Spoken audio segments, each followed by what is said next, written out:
John runs sales and business side of the business, and I do all the production work. So, dissertation actually for my PhD. I did it on authorship and role-playing games, and effectively I was talking about how the authorial position changes in role-playing games as it goes from one step to the other in the process.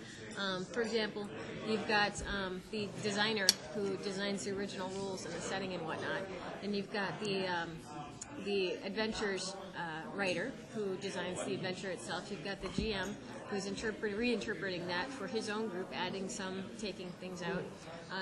The players themselves who then add more of their own reactions and steering the plot in the direction they want, and so on and so forth from that. So basically it was about authorship and role-playing games.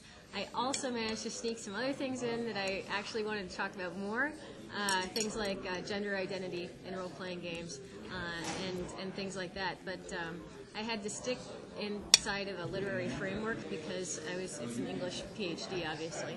So I also tied it into H.P. Lovecraft and the Cthulhu mythos because of the literary beginnings, and ended up using Call of Cthulhu actually as my exemplar for that.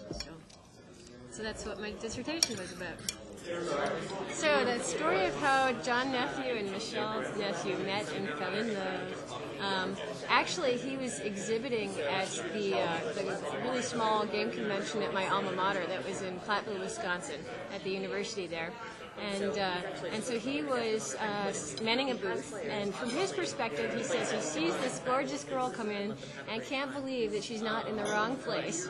And so he immediately starts trying to sell me Once Upon a Time, actually, which is still one of my favorite games with Atlas. And unfortunately, I was far too poor for a $25 game.